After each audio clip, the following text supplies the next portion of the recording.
Hi guys, welcome back to Code Minister. और आज की इस वीडियो से हम स्टार्ट करने वाले हैं रिएक्ट के एक नए प्लेलिस्ट को, जिसमें हम रिएक्ट को फ्रॉम बेसिक टू एडवांस जानने वाले हैं।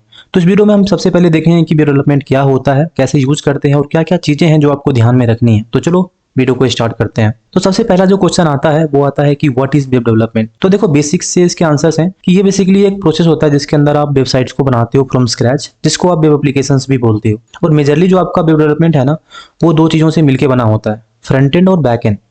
और अगर आप इस दोनों को कंबाइन करते हो तो वो हो जाता है फुल स्टैक। अब एक जो सबसे जेन्युइन क्वेश्चन आता है ना कि अगर मैं वेब डेवलपमेंट कर लूं, अगर मैंने रिएक्ट सीख ली और मान लो मैंने किसी तरीके से बैकएंड भी सीख लिया, तो मैं क्या क्या बना सकता हूं। तो देखो आपकी नजर में जितने भी एप्स या फिर वेबसाइट्स है ना, उस तरीके के एप्स वेबसाइट आप बना सकते हो, जैसे कि यूट्यूब हो गया, फ्लिपकार्ट, ट्विटर। हालांकि ये तो काफी पॉपुलर हैं, बट आपके अंदर भी अगर कोई आइडिया है आपके दिमाग में तो आप उसको बना सकते हो वेब डेवलपमेंट के अंदर। तो चलो अब डिस्कस करते हैं front end versus back and के बारे में। तो सबसे पहला है कि व्हाट इज फ्रंट एंड। तो बेसिकली फ्रंट एंड वेबसाइट का वो हिस्सा होता है जो यूजर एक्सपीरियंस करता है, जैसे कि बटन हो गया, इमेज हो गया, टेक्स्ट हो गया। तो इन तमाम तरह की चीजें जो है ना वो फ्रंट एंड के अंदर आती है, ठीक है। जिसके अंदर आप HTML, CSS और जावास्क्रिप्ट यूज करते हो। और काफी पॉपुलर फ्रेमवर्क भी यहाँ पर हैं जावास्क्रिप्ट के, जो कि फ्रंट एंड के अंदर काफी ज्यादा यूज होता है, जैसे कि रिएक्ट, व्यू, एंगुलर। हालांकि इस वीडियो में हम सिर्फ और सिर्फ रिएक्ट के बारे में बात करने वाले हैं, बट हाँ, व्यू और एंगुलर भी होता है। तो चलो बात करते हैं कि बैक एंड क्या होता है। तो बेसिकली बैकएंड किसी भी वेबसाइट का वो हिस्सा होता है जिसको यूजर नहीं देख सकता, बट मेजरली चीजें वहीं पे हो रही होती है। जैसे किसी यूजर ने फॉर्म सबमिट किया, तो जो फॉर्म सबमिट हुआ और रिक्वेस्ट जो सर्वर के पास गया, और सर्वर ने क्या किया, उस पर्टिकुलर फॉर्म में जितने भी फील्ड्स हैं उसको उठा करके डीबी में स्टोर कर दिया। तो ये जो चीजें हुई ना वो हुई बैकएंड में। और इसके लिए आप काफी सारे लैंग्वेज का यूज करते हो, जैसे कि नोड.js, पाइथन, PHP, जावा, रूबी। काफी सारी चीजें हैं यहाँ पे, बट मुझे अभी बैकएंड पे फोकस नहीं करना, बट ये एक ओवरऑल आइडिया है। तो अब बात करते हैं कि बैकएंड से आप कर क्या सकते हो। तो इसमें कुछ चीजें हैं, जैसे कि आप अपने एप्लीकेशन का लॉजिक लिखते हो। आपको अगर डेटा प्रोसेस करना हो तो आप वो भी करते हो। आप APIs बनाते हो ताकि फ्रंट एंड उसको यूज कर पाए।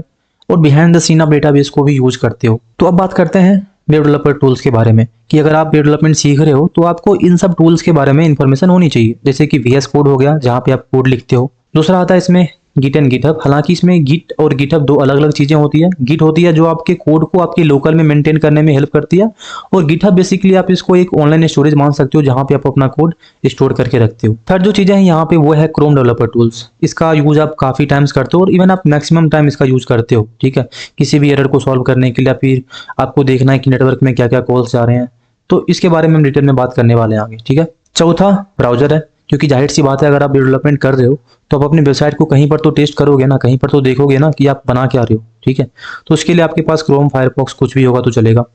तीसरा है टर्मिनल। अब देखो नॉर्मल वेब डेवलपमेंट में आपको टर्मिनल नहीं चाहिए, बट क्योंकि हम इसमें रिएक्ट यूज करने वाले हो तो वहां पर आपको एक दो कमांड का यूज करना है, जो कि मैं आपको बताऊंगा नेक्स्ट, ठीक है। तो चलो अब बात करते हैं pre requisites for this playlist. अगर आप इस प्लेलिस्ट को स्टार्ट करना चाहते हो तो आपके पास क्या क्या होना चाहिए। तो सबसे पहला है VS कोड। दूसरा है गिट एंड गिटहब, ताकि जब मैं अपना कोड पुश करूं और आपको अगर देखना हो कि मैंने कोड क्या लिखा है तो आप गिट और गिटहब का अच्छे से यूज कर सको, ठीक है।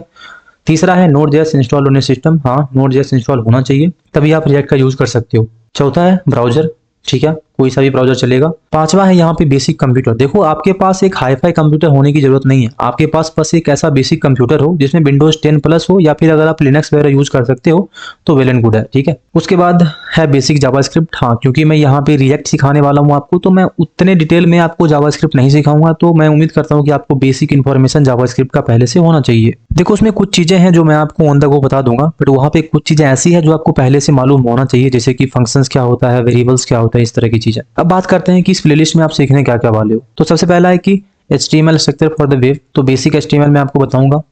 CSS styling and layout, JavaScript थोड़ा सा लाइट जावास्क्रिप्ट मैं आपको ऑन द गो बताता रहूंगा। चौथा है यहाँ पे रिएक्ट। मैं आपको रिएक्ट तो बताऊंगा, इसमें काफी सारी चीजें बताऊंगा कि आप फोल्डर स्ट्रक्चर कैसे रखते हो, कंपोनेंट कैसे बनाते हो, और एक ओवरऑल आर्किटेक्चर जो होता है ना आपके ऐप का, वो भी मैं आपको यहाँ पे बताने वाला हूँ। पांचवा है रिएक्ट राउटर, जो कि नेविगेशन के लिए यूज होता है। छठा है यहाँ पे रिएक्ट हुक्स, ठीक है, मैं आपको कस्टम हुक्स भी बनाना सिखाऊंगा, आप टेंशन मत लो। सातवां है रेडक्स, जो कि एक ग्लोबल स्टेट मेंटेन करने के लिए यूज होता है। उसके बाद आता है इसमें मॉडुलर CSS, ठीक है।